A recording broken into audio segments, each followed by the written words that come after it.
Fala, nação tricolor ligada no Sou Mais Bahia, tudo beleza? Barbaço na área. Tô aqui para começar mais um vídeo, dessa vez mais um plantão tricolor com as últimas informações do Esquadrão de Aço para você, torcedor do Bahia, ficar muito bem informado. Chegou, já sabe, deixa seu like, se inscreve, ativa o sino, no mínimo 3 conteúdos por dia, claro.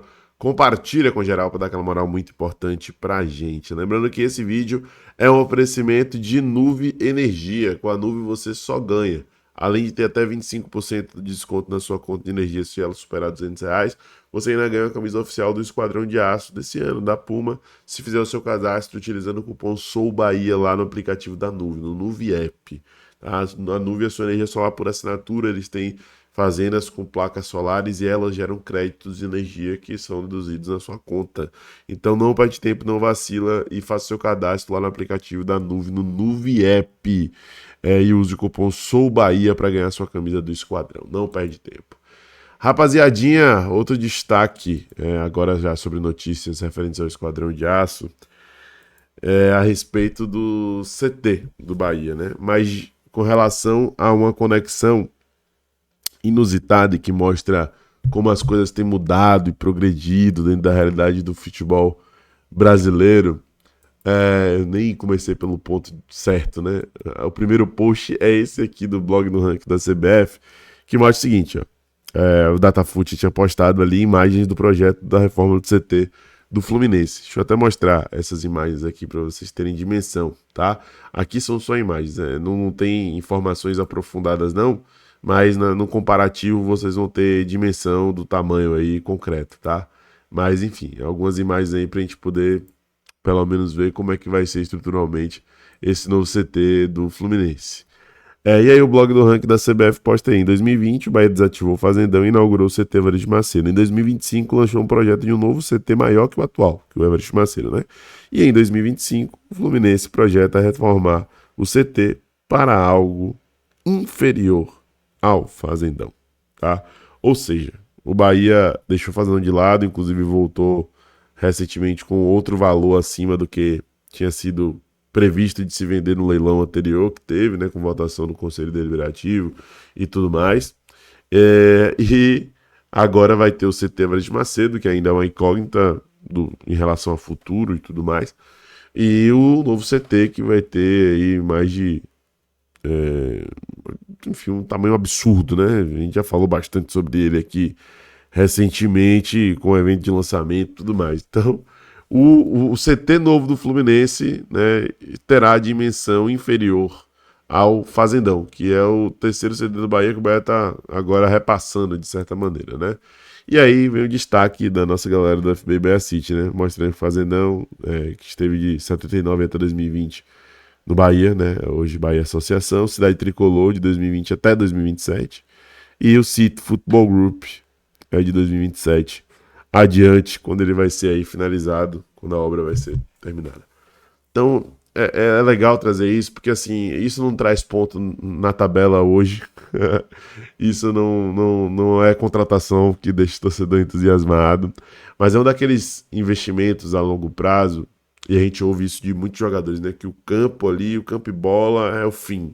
Existem muitas outras coisas no meio desse processo.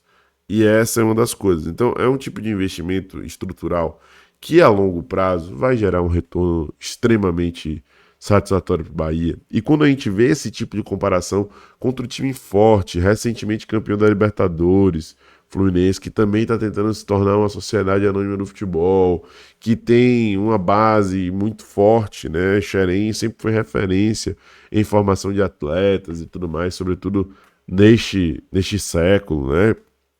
O Fluminense para trás, assim, em relação à estrutura, sabe? E aí a estrutura gera convencimento para atleta poder ir, a estrutura traz condições para poder levar um nível de performance e gerar resultados mais satisfatórios dentro de campo. A estrutura serve para diversos fatores, né? Então é interessante a gente fazer esse comparativo e trazer aqui algo nesse sentido, porque impacta, né? Querendo ou não, impacta e chama a atenção. Outro destaque, gente, do nosso plantão tricolor de hoje, um resumo importante, bem bacana que a nossa galera do FB Bahia City fez sobre o início das competições do Bahia em 2026, né? Para a gente poder ver aí as alternativas, digamos assim, né? O Campeonato Baiano começa ali no dia 10 de janeiro, O Brasileiro começa no dia 28 de janeiro. Não teremos Nordestão, né? Pelo menos é isso que está determinado até agora. Não sabemos se vai mudar, mas provavelmente não vai mudar, porque vamos jogar Libertadores da América. A Libertadores, segunda fase, né? Caso o Bahia realmente, né, não consiga a vaga direta, porque isso ainda é possível nessas duas últimas rodadas. Começa no dia 17 de fevereiro, começa cedo, como foi no ano passado, nesse ano, na realidade.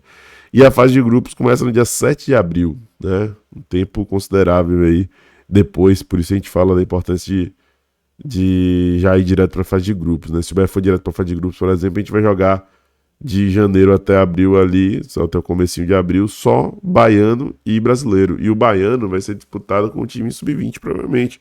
Então estaremos focadaços no Campeonato Brasileiro, caso a gente não se classifique para pré-Libertadores, sim, diretamente para Libertadores. E a Copa do Brasil, quinta fase, né? Agora com as novas regras, o Bahia vai entrar na quinta fase. Inicia para o Baiano dia 22 de abril. Aí tem o sorteio da Libertadores das 3 primeiras fases, que deve acontecer agora em dezembro, e da fase de grupos, que acontece no dia 18 de março. E aí tem os times já classificados para a pré-Libertadores, né? Na primeira fase, aí, enfim, o Bahia só tá na segunda, e os times brasileiros só entram na segunda. Já tem 2 de maio do Paraguai, o Juventude do Paraguai, ou do Uruguai, e o Deportivo Táchira também tá nessa parada aí, Deportivo Táchira, que é da Venezuela, se eu não estou enganado, né? Exatamente. E na segunda fase já tem o Liverpool do Uruguai garantido, tá? E aí tá o total de possíveis datas para o Bahia. Campeonato Baiano podemos ter 11 jogos, né? Vamos ter 11 jogos, no máximo. O Campeonato Brasileiro 38, padrão. Copa do Brasil 9, tá? Libertadores, segunda fase 17. Libertadores, fase de grupo já 13, né? Então, 4 jogos a mais aí, se a gente for para pré. Enfim, número bem mais reduzido. Se o Bahia for ao final de todos aí, 75, não vai acontecer de ir ao final de todos.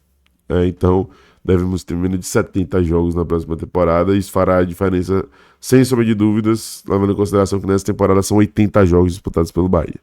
E aí o destaque, né? Se considerar que existe um mundo onde o Bahia deve disputar talvez 100% do Campeonato Baiano com o Sub-20, o total de jogos pode sair de 64, 60 jogos possíveis em 2026, que seria uma redução de 20 a 16 jogos em relação a 2025. É drástica a diferença, né? A vaga direta na fase de grupos deixa o calendário de início de ano mais enxuto e com menos pressão, uma vez que a segunda e a terceira fase da Libertadores é mata-mata.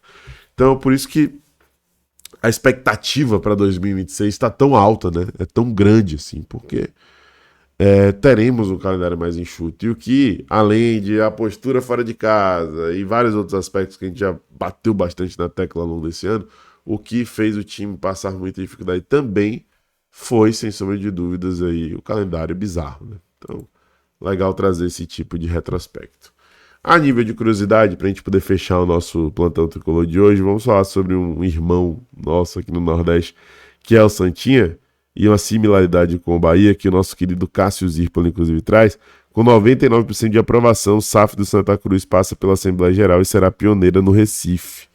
No percentual, o aval do sócio geral, do sócio coral, foi até maior do que o do Bahia com o Grupo Sítio. Então tá aí, gente, porque o Bahia teve a votação para poder virar SAF e a votação para poder aprovar o Grupo City. E aí teve uma diferençazinha aí, foi 98, alguma coisa, quebrado por cento.